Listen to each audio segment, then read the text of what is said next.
Good morning, everyone. Good morning. Good to see your faces here in person. Those of you watching online, we so appreciate you showing up to online church. Not easy. And I don't know if anybody else here had just like a little bit of a hectic morning, but I know our team did. We were juggling kids and bread and instruments and tech and all this stuff, and it's just been one of those mornings where we're like, oh, okay. So did anybody else have that this morning getting here? Like, no? I appreciate your honesty. Okay. Can you take a deep breath with us anyways? We all need it. Awesome. We're here. We're together. And it is always good to be in this place with you. Thank you for joining us. Thank you for singing with us. And if you would rise and join us as we begin singing, we would love that.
And you can stay standing. We're going to keep singing.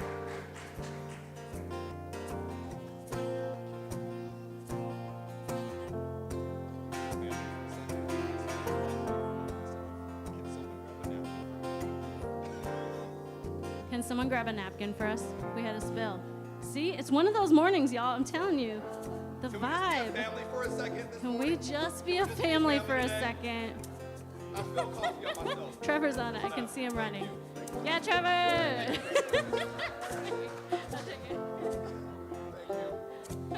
Something I was going to say earlier and I forgot was like, legitimately, can we give our volunteers a hand? Like all the people that make Sunday morning happen, it takes a whole team. We got to get up early. We got to bring our kids along while we're rehearsing and like, it's a lot. So, but we love it. We love it. And I'm so glad we can do it. All right, are you okay? We're ready now. We dream of you on city streets, breathing again on our bones. We dream of you, our kitchen scenes, your glory filling our home.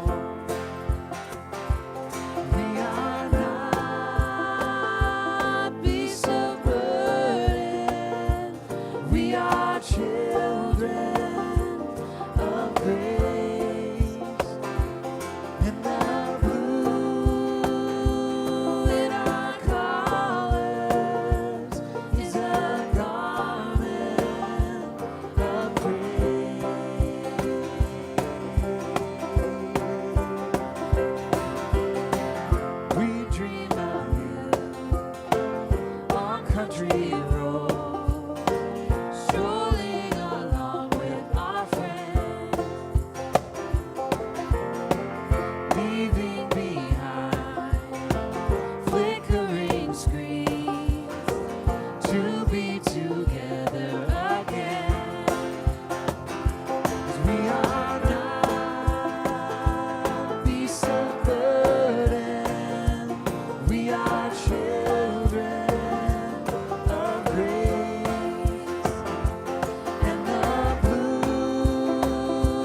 grace, and the blue in our colors is a garment of praise. Let the earth rejoice, let the seas resound, let the people sing songs of joy. Let the rocks cry out, let the rivers roll. Let the people sing the songs of joy. Let the people sing the songs of joy. We are not. We are not beasts of burden.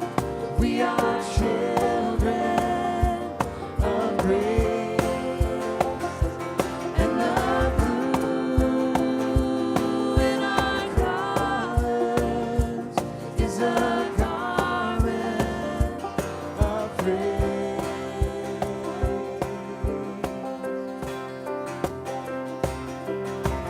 We dream of you on country roads, strolling along with our friends, leaving behind flickering screens to be together again. Y'all sounds good. Can we give an extra moment of attention to the banjo this morning? First banjo day.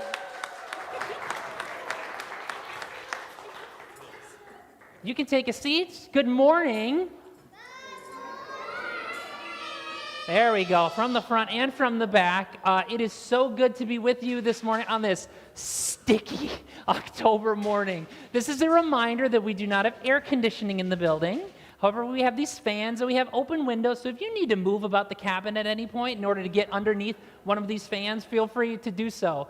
My name is Jeremy. I'm the pastor of the Grove, Cottage Grove, and we're a brand new church that exists to grow goodness, and so we hope that every interaction that you have with us, whether it is on this sticky Sunday morning here in this room, whether you're watching online with us, whether you're somehow interacting with us out in the community, somehow that interaction, just being present with us, is nurturing healing, wholeness, and beauty in your life.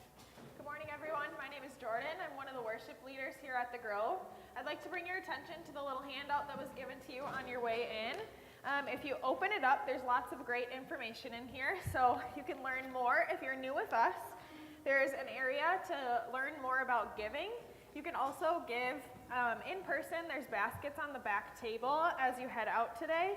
And then on the insert on the inside is where you can give us your information so that we can get information to you. And then there's boxes on the back. If you're interested in like specific things and you're like, ooh, I want to learn more about that, go ahead and check that box and we'll get that correct information to you. Prayer requests as well. If you have any prayer requests, you can fill that on the back, and that also goes in the basket at the back of the worship center. I'll draw your attention really quickly to the back of the worship handout. These are the three things that we really are trying to focus in on this month. I'm not going to give you all the details now. We will hit the details at the end of the service, but if you want a little bit of preview on each of these things that we're really trying to focus in on as a congregation, you can scan those QR codes, go to those web pages, and learn more about the things that we are really trying to focus on in these weeks as we begin fall. As you can see, kids are very valued here at the Grove. We have lots of great opportunities for them. So in the pews, there's clipboards with little activity sheets and coloring. Adults, don't be ashamed to use these as well. We have our little wiggle space off to the side where there's fun, quiet activities for kids to play in, and then the reading corner in the back. And then in a little bit, we're going to sing our kids out, and we have Grove Kids. And if it's your kid's first time going to Grove Kids, we just ask that you fill out this little registration card so that we have your information if anything were to happen. On the back, there's more information too. So Grove Kids is from 4 years to 5th grade. And then we also do have a fully staffed nursery that's right outside and to the right. And that's for 6 weeks to 3 years old. Otherwise, you're welcome to use that space at any point as well. And so it is time to sing our kids out, actually. And they will be heading back in for communion in a little while as well. So, kids, it's your turn. Head to Grove Kids. Thank you. Jesus loves the little children, all the children of the world. Every color, shape, and type, they are precious in His sight. Jesus loves the little children of the world.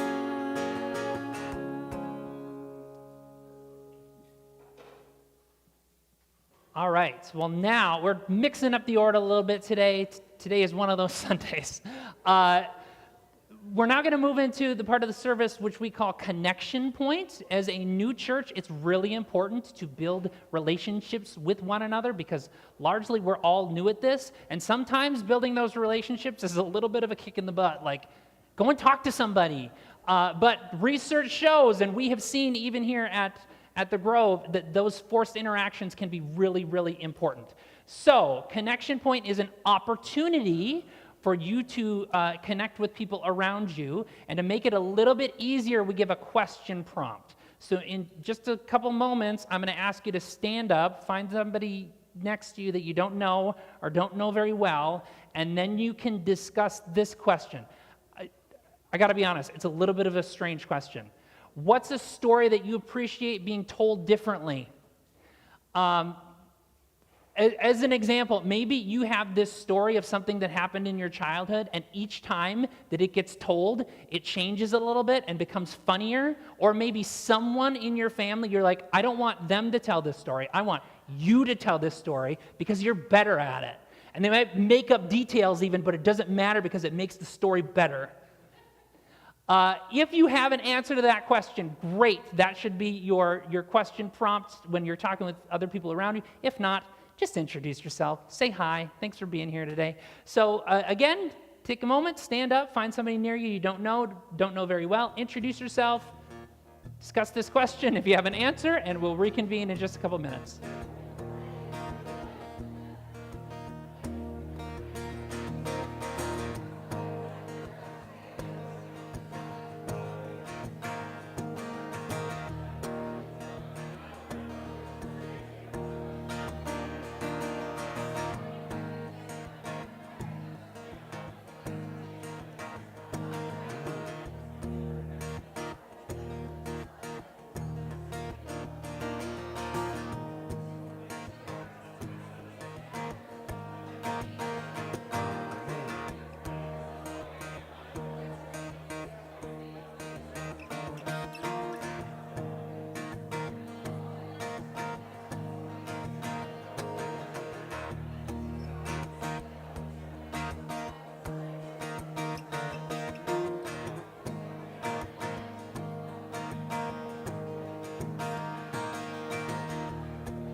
All right, you can wrap up your conversation, find your seats.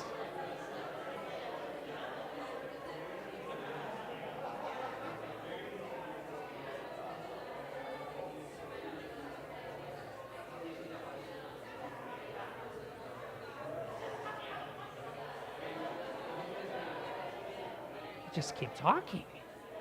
Just keep talking.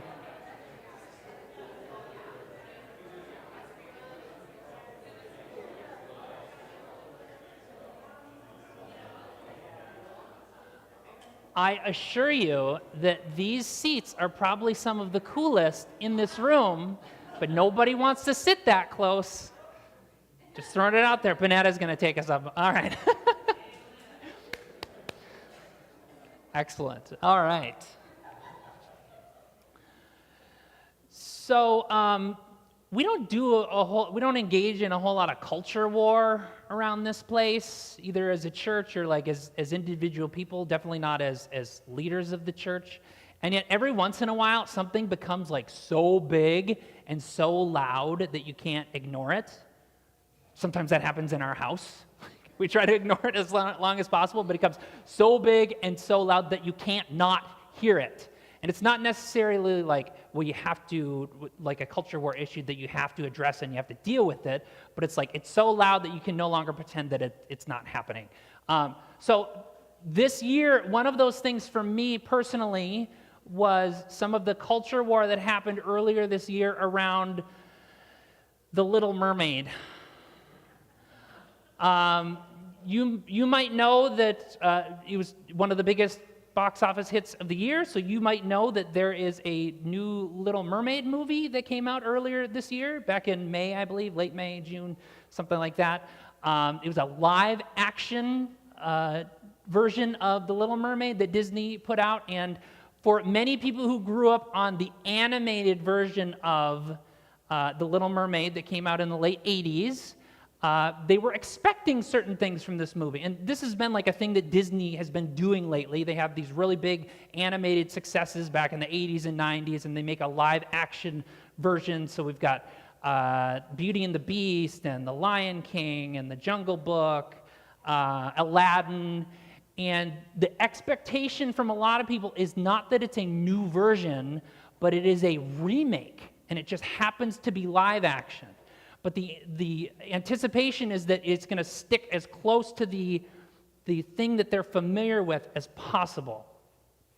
Well, before the movie even came out, The Little Mermaid became this big culture war thing when it was made known that Ariel, who was the Little Mermaid, was cast not as a woman with white skin and red hair, but as a black singer named Halle Berry. And people freaked out. It did not matter whether they had seen the movie or not yet. They were upset that the movie was somehow going to be different. The live action version was going to be a different type of movie because of the casting that had happened. So of course this week I spent my time going to Google reviews to pull out some of my favorite Google reviews from the 2023 version of The Little Mermaid. I'm going to share those with you right now. So here's some of my favorites. You will definitely need a brainwash after this bad Xerox copy of a movie. You will need to see the original at least a couple times to forget how badly this one ruined the memory of the real animated The Little Mermaid. Okay, next one. It's sad I live in such a snowflake times. It's also sadder how Disney have become so political. It's fine to make 1 or 2 movies changing the cast color, but when you do it to almost every movie, it shows you're doing it on purpose to cause anger. Look at Ghostbusters. Look at the Ghostbusters remake that flopped, as we will always remember them as men. Because Ghostbusters have to be men, right? It's in the definition. Okay, I know for me, as well as many, I love the capitalization in this, many people my age who were young when the cartoon film of The Little Mermaid came out, and for many of us, we watched and rewatched it many, many times, and it was the favorite movie for so many kids in the late end of the 80s and early 90s, and when you love something that much and then see them remake it, and in the process, they change so much of it, that is a big letdown and can be upsetting to people that had hoped to feel some kind of nostalgia while watching this new version with our own kids. Okay, next one, 2 more. Honestly, very disappointed, sad face. I am not racist, by the way. But I don't think Halle Berry suited Little Mermaid because she doesn't look like Ariel at all, and she doesn't have the slightest vibe / mood of how we imagine her. She isn't that pretty, too. Okay, and I'm going to end with my favorite. Nah, pretty mid.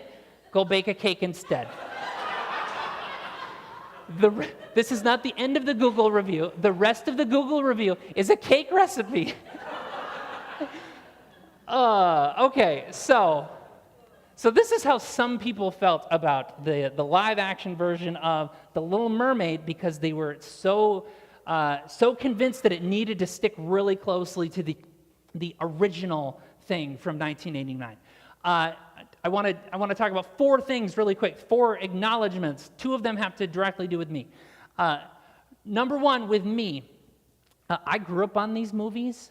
I didn't find out until I was an adult that it was maybe a little strange that a little boy, their favorite movies were Disney princess movies.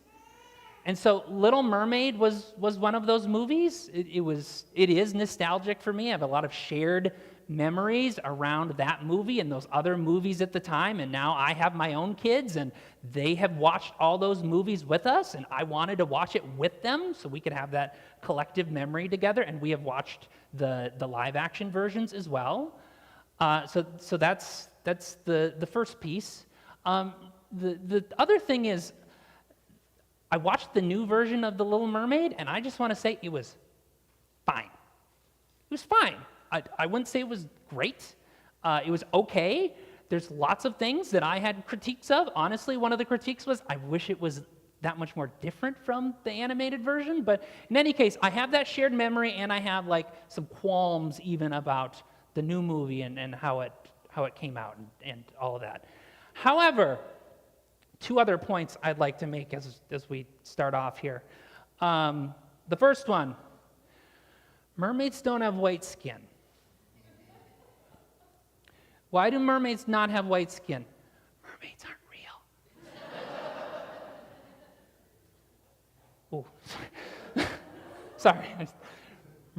Mermaids aren't real, which means they could have white skin, or they could have black skin, or they could have any other type of skin, because they are not a real thing. And so we don't have to necessarily be tied to them having white skin, right?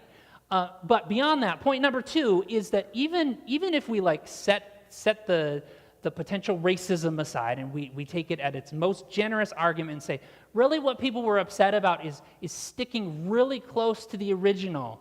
That's what they wanted. That's what they're really upset about. The 1989 version of The Little Mermaid is not anywhere close to the original Little Mermaid either. Have any of you read the original Little Mermaid? Yeah? Okay, so I'm going to try to get the details right because I haven't read the whole thing, but The Little Mermaid was written in 1837 by John Christian Andersen? Hans. Oh my goodness, you're going to correct me. Hans Christian Andersen. Hans Christian Andersen wrote this story in 1837, and like part of the goal of the Little Mermaid becoming human was so she could become human and potentially marry this prince, but really what she wanted was immortality, because humans, even though they didn't live as long as mermaids, they had eternal souls. And so by the end of the movie, or by the end of the story, she does not actually marry the prince. She has the chance to kill the prince, but she doesn't kill the prince, and she throws herself overboard instead, and she dies. But in the process of dying and sacrificing herself, she becomes immortal. Like, that is the end of the story, which is not the 1989 version of Disney, of the animated version, right? And so what I think we're talking about here is not trying to stick as closely as possible to the original thing, but trying to stick really closely to the thing that's familiar, to the story and the shared memories that are familiar. And yet, what I think is that if we were really driven by that, we would think through, well, how was that version maybe not its fullest expression, and maybe how could the version become even better as we retell it and we invite more people into the retelling it so that we can continue to pass this story on as a shared memory for all of us. So today we are continuing our Crowded Table series that we've started the last 3 weeks. We're on the back end of this series, and what this series is all about is the things that we can do, what is necessary for us to create room for more table, to extend the table to include more and more people. And to this point, we've been talking about the people who are going to be there, and today we're going to pivot a little bit and talk about what happens at that shared table. The other thing to know is what we have been doing is we've been looking regularly at these stories from one of the biographies about the life of Jesus that we have in our Bible, of Jesus interacting with and teaching people around tables. And it was a big deal in the ancient world to have a meal with someone. You wouldn't have a meal with just anybody. You would only have a meal with someone that you were okay aligning yourself with and being seen with. And so when Jesus sat down with somebody and had a meal, it was kind of a big deal. And not everybody agreed with that. Not everybody was happy about who he was willing to have meals with. And so today, however, we've been kind of in the early days of Jesus' teachings. Today we pivot to a story that is at the very end of his life, literally in the last few hours before he is going to be killed. Before we hop in, I just want to acknowledge a couple of things really quickly. This is probably a very familiar story. Even if you have not grown up in the church for very long, this is probably a somewhat familiar story. And yet, kind of like The Little Mermaid, I want you to come to it with a little bit of fresh eyes and look for something that might be different than the story that you are familiar with. Also, I want you to focus on what is happening at the table, who is at the table, and how Jesus changes and adapts what's happening based on who is at the table and the circumstance that they all find themselves in. So this is the story of what's called the Last Supper. This is in Luke chapter 22, verses 7 through 20. Luke is one of the 4 biographies about the life of Jesus, and it's going to be up here on the screen behind me. Then the day for the Feast of Unleavened Bread came, on which the Passover lamb had to be sacrificed. Jesus sent Peter and John, saying, "Go and prepare the Passover for us to eat." They said to him, "Where do you want us to prepare it?" He said to them, "Listen, when you have entered this city, a man carrying a jar of water will meet you. Follow him into the house that he enters, and tell the owner of the house, 'The teacher says to you, where is the guest room where I may eat the Passover with my disciples?'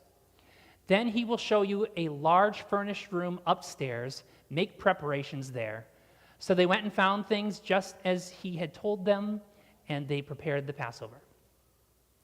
Now, when the hour came, Jesus took his place at the table, and the apostles joined him. And he said to them, "I have earnestly desired to eat this Passover with you before I suffer.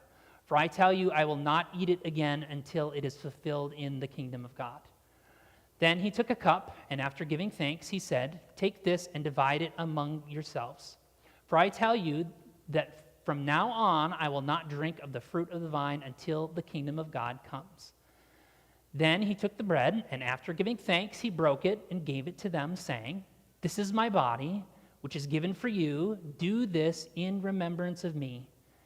And in the same way he took the cup after they had eaten, saying, "This cup that is poured out for you is the new covenant in my blood."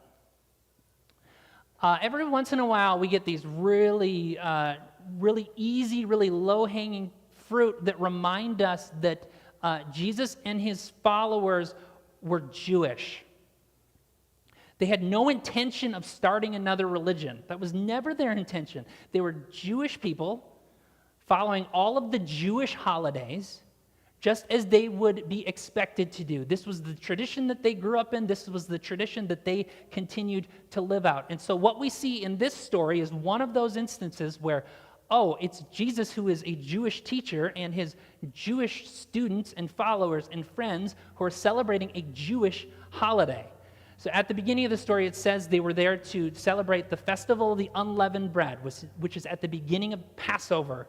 Passover was this event in the life of the Jewish people happening hundreds of years earlier, where God had acted decisively on their behalf in order to set them free from slavery in Egypt.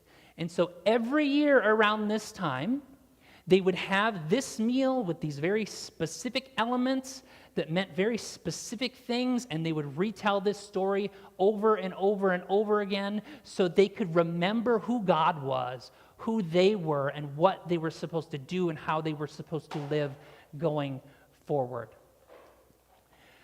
Again, this was a very familiar story. This was a shared experience, a shared memory that all of them had. They had done this for their entire lives. They probably knew many of the pieces of this story, this holiday, this celebration by heart. By this point, too, Jesus' followers had been with him for like 3 years, and so it's possible, if not likely, that they had had this very same meal with him in very similar circumstances. And yet, something was different about this day. Something was different about this time, and it required them to go back to that shared memory, but also infuse something new into it for it to remain a sustainable thing for them going forward. Jesus was different than he was before. Jesus knows what's coming. He's facing down his death in the next 24 hours. Jesus is not the same than the last time he shared this memory with them. The circumstance that they're all facing down is not the same. The world is not the same for them. It has changed. It is shifting beneath their feet. And the disciples, the followers of Jesus, we're told the apostles, which were the closest 12, Jesus' closest followers, the apostles mean the sent ones, they were different as well, and they were very different from one another. And so as Jesus is sitting here and he's engaging in this shared memory, this shared experience all of them were familiar with, I'm sure that he was able to look around the room and acknowledge the 12 people that were out in front of him. And here's some of the things that he would have seen. This is the Leonardo da Vinci. Am I getting it right? Art people? Yeah? This is like the traditional representation, Renaissance representation of the Last Supper. And as Jesus would have looked out over this group of people in front of him, here's some of the people that he would have seen. He would have seen a tax collector, someone who worked with the enemies, who worked with the Romans and made himself wealthy in the process, and sitting right next to him is a zealot, someone who would want to kill a tax collector. Next to them is Thomas. Thomas was a doubter. Thomas doubted Jesus every step of the way, including after he came to life.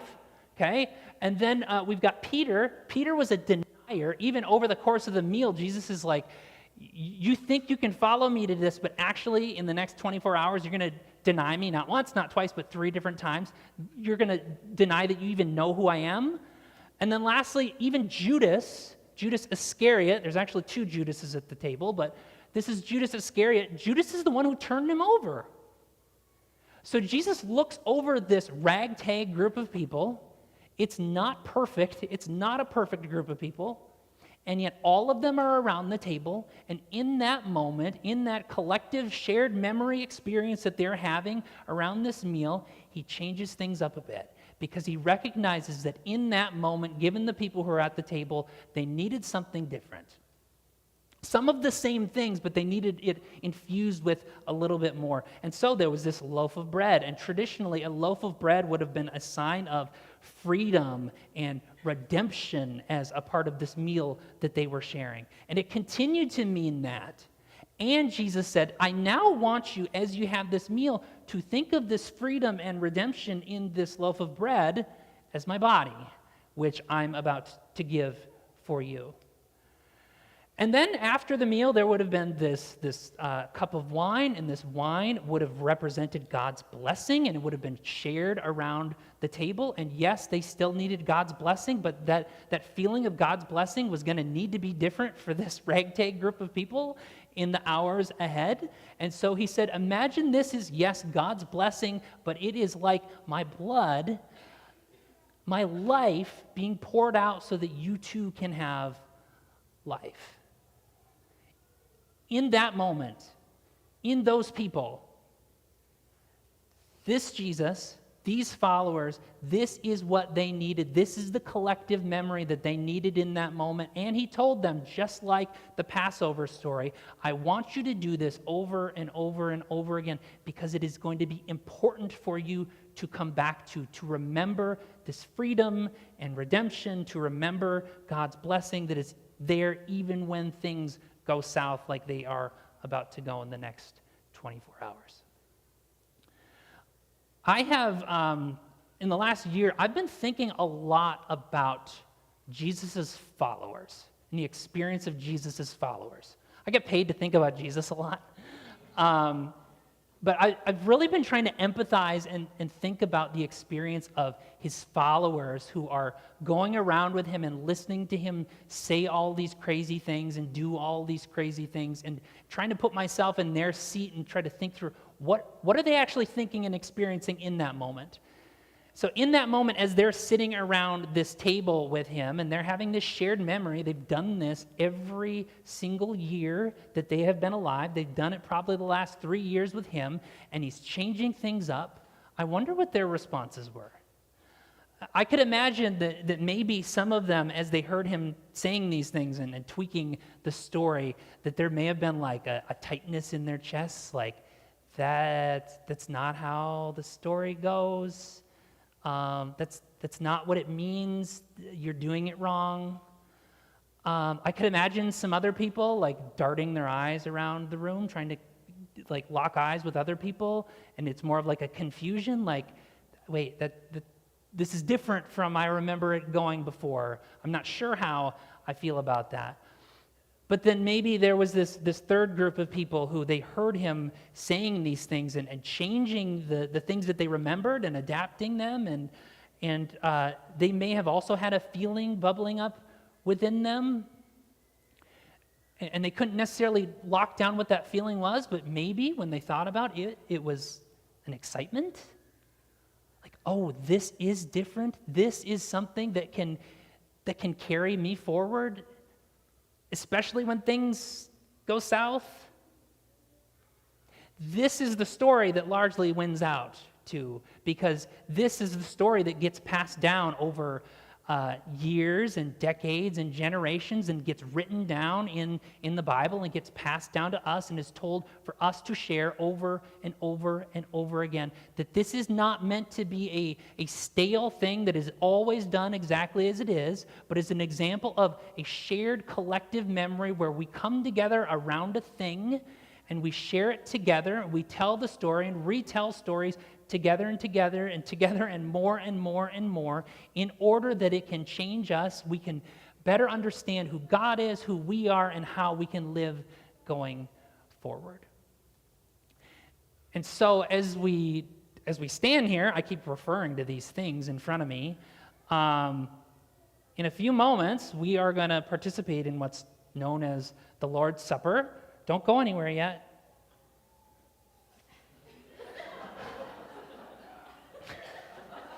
I've got more to say. In a few moments, here's what's going to happen. Let me just lay out the reality of it. So we are going to retell a story that was retold and written down by some of Jesus' followers, that only happened after it was retold for a couple decades by some of his closest followers, that Jesus retold, that his descendants retold for hundreds of years. Do you see all those retellings? And you can see how a story can change and adapt over time. That's exactly what we're going to be doing. We're retelling a retelling of a retelling of a retelling of a retelling. And the reason we do it is because we know that there is somehow somehow in these shared elements, in this shared memory that we have together, there is an experience of freedom and redemption and God's blessing, like actually baked into it, no pun intended. And so that's why we do it on a monthly basis. That's why we bring together these elements and we say these words and we retell these stories, because it's important for us to repeat and share this thing together collectively. But it's not just weekly or monthly that we do this. We gather weekly, not necessarily having communion weekly, but we gather regularly because we know that it's important to be together in fostering and creating and then retelling these shared memories, sometimes even over a connection point interaction. But it's not just weekly on Sundays. This is the stuff that we do day in and day out, especially if you are in a family, especially if you have young kids. You are creating and shaping and retelling shared memories over and over and over again, because we know that it does something to us, that it helps us to understand God, ourselves, and how we live going forward. Freedom and redemption and blessing, these things can feel in a chaotic world like the one that we live in, like a fanciful fairy tale like The Little Mermaid. But the truth is, as we do this, we do so believing that these things are possible in and through us. And they become to us the sustaining force that helps us to live this life in this difficult world. And they become to us like bread and wine, like body and blood, to help us live this life together. So, with that, I hear the kids going crazy out there. We're going to invite the kids to come back in to be able to engage in this shared memory together. Jacob, you're welcome to come up on stage now. And as the kids come in, I'm going to run through some logistics because logistics are actually important. We share in this thing, communion. Some people call it the Lord's Supper. Some people call it the Eucharist. We usually do it about once a month. We have been at this weekly public worship thing at the Grove, Cottage Grove, for almost 2 years. This is the first time, folks, that we have ever done something other than these little cups. Okay? So we're going to talk about logistics because we want everyone to feel like they can participate and know what's going on, and not even in receiving elements feeling like they're left out. So in just a few moments, I'll invite you to come forward, and there will be 2 people at each side, at each aisle. And first we will have a plate. This plate has, I'll come back to that actually. This plate will have pieces of gluten-free bread for anyone who needs it. We will have glutened bread here that you can tear off a piece. And then if anybody is like, this is too weird post-COVID times, I don't know about the germs, you're welcome to take one of these as well. And then directly next to that person, we will have these cups with grape juice in them. So if you are in recovery, you don't need to worry about that. You're welcome to participate. You will take the bread that you have chosen, either gluten-free or non, and we'll say a blessing over you, and then you are welcome to dip it in and then partake. Just a note, if you lose it in the grape juice, do not go fishing for it. Please just grab another piece. We're happy to share, okay? Oh, there's hand sanitizer as well at the front of each aisle. So if as you come up, you want to hit the hand sanitizer first and then get the elements, that's available for you too. So now that everybody is in the room, on the night that Jesus was betrayed, he gathered with his closest followers and he shared this really important meal with them. It was a retelling of this story of when God had acted decisively for God's people. And in this meal, having this meal with them, Jesus took this loaf of bread, this symbol of God's redemption and their freedom, and he broke it and said, "Imagine that this bread is my body, which is broken for you. Do this as often as you eat it in remembrance of me." And then after the meal, he took a cup And he poured it and said, imagine that this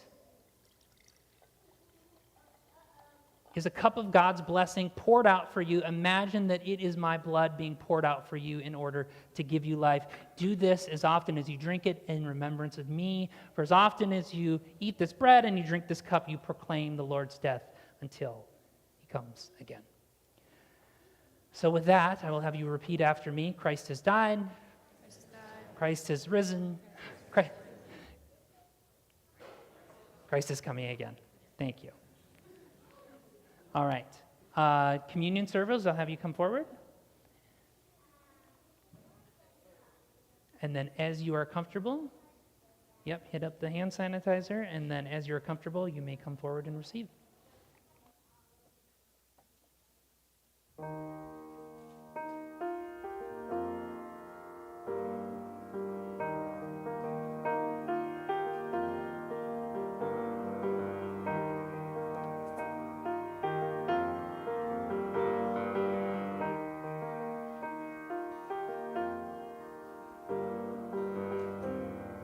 You're in a place you think you know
peace of mind with me, my friend.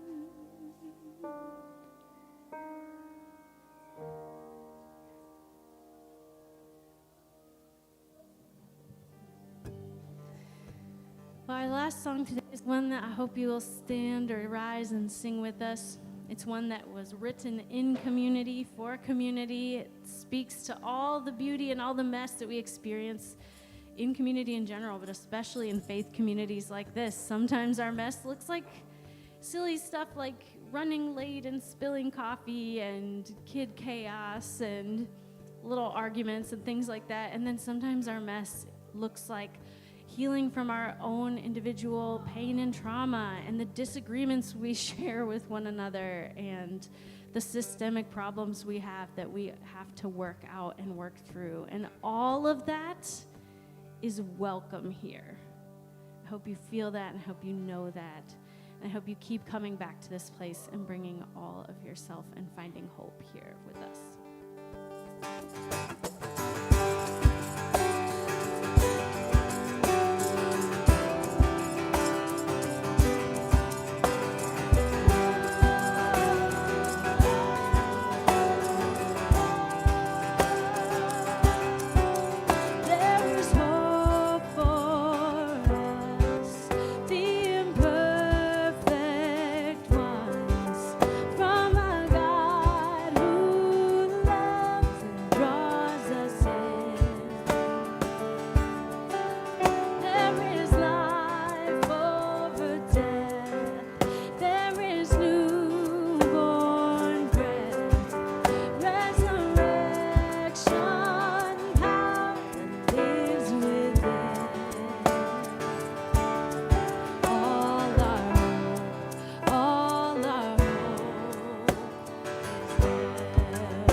Lost when love is found and darkness ends.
the life, the truth, the way.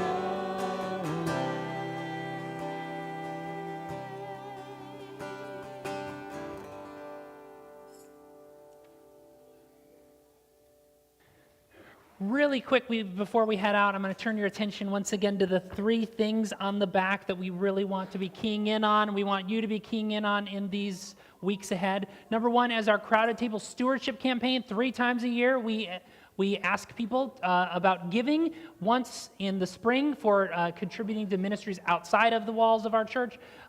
In June, we do a capital improvement campaign, property improvement campaign, to be able to cover things like a new projector that are outside of our normal budget.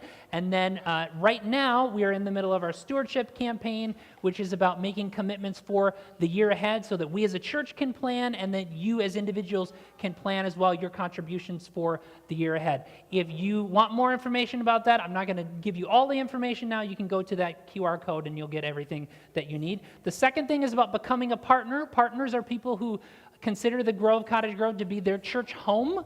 And one of the things that we do on a regular basis is we have what's called a hello and welcome lunch, where you can hear more about the Grove and you can have an open conversation with us about the church, where we are now, where we're going, and what partnership looks like. We're going to do that immediately after worship next week. So if you are not yet a partner, but you're like, I consider the Grove to be my church home, and I want to learn more not only about the church, but what it means for me to be a partner, plan to stay after worship next week. And then the last thing is the pop-up pumpkin patch, folks. Less than 2 weeks from today, 2 weeks from yesterday, we have 4,300 people who have RSVP'd on Facebook. Fortunately, many of you have stepped up already and said you're willing to volunteer in some capacity. However, I got specific asks from Rachel Henson, who's in charge of that team, about specific things for the week of. So, if on that Friday, October 13th, or Saturday, October 14th, if you are interested or available in doing one of these things, on Friday, unloading the pumpkins when they come. 400 pumpkins is a lot of pumpkins, folks. And what we need to do is we need to unload them into here so they don't get eaten by the squirrels overnight. Okay? So there's unloading that happens on Friday, along with some miscellaneous setup and then some chalking of the neighborhood. So that's happening on Friday. And then on Saturday, we have to move all of the pumpkins that we moved in here out there, which takes some time because it's 400 pumpkins, and then more help with event setup and event cleanup. If you can help with one of those things, if you have the worship or the insert, you can fill that out, and then on the back, if you check community events, we will follow up with you to make sure that we get you connected to the information that you need about each of those things. Last thing that is not on the 3 things to know is that we have not only a growing church or the growing number of people, we have a growing number of teenagers in our midst, which is awesome. And so we have a Grove group specifically for teenagers. We took September off, but that group is going to be meeting again after worship in 2 weeks. So the 15th, yes, correct? Okay, I'm getting the date right. Double checking it. October 15th, immediately after worship. So if you have a teenager, if you are a teenager, or if you know of a teenager in your midst that could benefit from that type of community, we would love to be able to connect them to that. Okay, that is all of the logistics, all of the details. It was so good to be with you on this, again, sticky morning, even to be in this sticky room with you, talk about shared memories, and hopefully maybe even like shaping a collective shared memory amongst us today as we did some stuff that was completely new to us. And so as we go, I'll have you're already standing, I'll have you extend your hands to receive this blessing. As we go, may we be people who share and shape and pass down these important memories, these important stories, in order that we might together, collectively, get through this thing called life. May that be so.